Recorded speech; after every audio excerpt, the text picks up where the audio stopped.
how long before Connor McDavid requests a trade out of Edmonton? I don't think he will now. This isn't the year we see it happen? No. I mean, what did we say last year? If Edmonton didn't get their shit together this year, the clock was ticking, and all this offseason, we would have seen it. I say the same with Buffalo now. Clock starts now. If Buffalo does not have something tangible to show Jack Eichel, he's going to be gone next year. And I think Steve, I don't know if you agree, but I think Connor McDavid and the Edmonton Oilers have something to build around. Listen, they got screwed. They did. They got screwed. They were going to very, very make the playoffs. They got screwed. Yeah. Too bad, so sad. They agreed on the rules. Everyone did. Mm-hmm.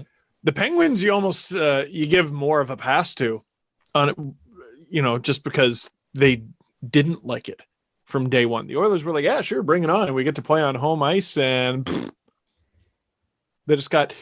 But they, like the Penguins, didn't start their starter in game one, and the biggest glare I see on that team is goaltending, and they ran it back in one of the deepest goaltending markets there's been in forever. I tell you what would be a hell of a tandem, which they can't do now because they just brought Mike Smith back for $2 million. Whatever it costs to get what I'll say it again, Korpisalo out of Columbus. Ooh. Korpisalo Koskinen. Ooh. Ooh. That was part of what drove me nuts about them bringing back Mike Smith is you didn't even have to bring in a starter. You had to bring in like a tandem goalie to go with Koskinen, who took a big step last year, and you ran it back with Mike Smith. I don't get it. I don't get that at all. But sorry, no, Connor McDavid's not going to ask for a trade because the Oilers are at very least decent now. Yep. There's hope there. They could do if Connor McDavid and Leon Draisaitl get hot. They're so good that you could potentially they could carry a team. They could carry a team in the finals for sure. They could carry a team to the playoffs at very least. I liked the way Engels worded it last show. He's like, you could have two players that are better than everybody, but to win a Stanley Cup, you still need more than that. He's right. Still, right things line up. Could be fun. Now, last question, Jess. Do you have one? Last question's from a dear friend. Their name is ZHawk2K15 on Twitter. Wow, that's a good name. They're a Blackhawks fan, and this question was asked in I assume, trolling kind of way to us Leaf fans. But it's something that's being thrown out from the aviator selfie truck guys Twitter, Leaf fan Twitter accounts. I've seen a couple times. Okay. Oh, okay. I mean Oakley's. I wear aviators. There's nothing wrong with aviators. Sorry. I meant Oakley's. I said aviators. I meant Oakley's. My bad. Yes. With the acquisition of Jimmy Vesey, is it time for the Leafs to trade William Nylander? That is an old joke. That goes way back. Yes, and that question comes from Darren Dreger. That was, I think that was a comment Darren Dreger made once on Leafs Lunch that if the Leafs had signed Jimmy Vesey, Nylander would have already been gone. It was 2016. Yeah, man. It's a long time ago. Nylander had played like 20 games. The thing is, I don't know that like Darren Dreger didn't make that up. Somebody in the organization said that to him. Right. Yeah, maybe he works with them now. No, Poulin wasn't there yet. He wasn't there yet. He was with the Leafs organization. No, sorry. Poulin, no, he was gone by that point. No. This is the Matthews Marner Nylander beginning. Poulin was gone. And also, I would like to hear the clip because we've seen it in writing and it's terrible in writing. But I wonder if it was just something he went, Yeah, he probably, it could have been an opinion. It could have been something he thought. I think people gave him, at the time it was a bit, and now it's a bit. But I get why guys are defensive about being quoted about what they said on the radio or podcast. Because sometimes I read what I said and I'm like, well, what I read is.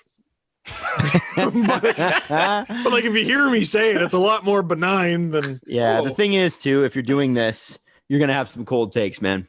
There's just gonna be they're gonna be rotten, and that's just something you live with. So Darren and everybody else. The reason that Darren has so many is because Darren has made an extremely successful career, and he's gotten a lot of shit right. And as much as people like to rag on the guy, he's gotten a lot of shit right. And so he's got to, there's a credibility that comes with that. And you're going to have times where you're not right. Ask me. Do it every show, every segment even. Okay. Well, speak for yourself.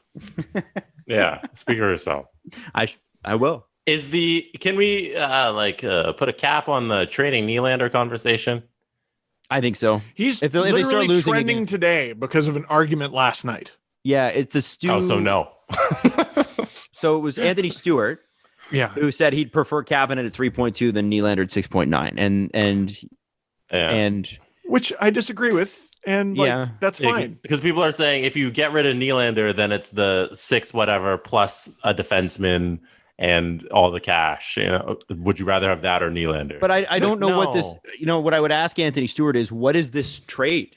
Yeah, like who is this defenseman? I don't know if he's that's magically available.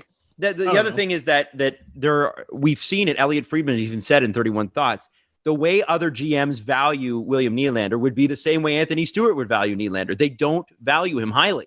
So or at least as highly as the Leafs do. So if you're trading him at a loss to a team that doesn't value him as much as you do.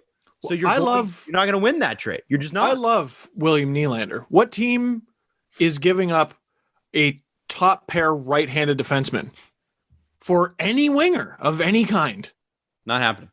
No, it's not happening. Exist. I would say though, with the Anthony Stewart stuff and the reaction to it, this October is July and August disguised as October. Right. Right. So it's a different time because COVID pushed everything back, but these are the dregs. This is the dog days. Don't spend your night arguing about this ever. You don't need to. Any of you. Just don't.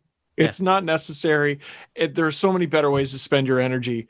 That our goal is to make sure William Nylander does not trend until there are games. All right? For crying out loud. It was a heck of a take, but at the end of the day, so what? There are going to be takes out there that you disagree with. It happens.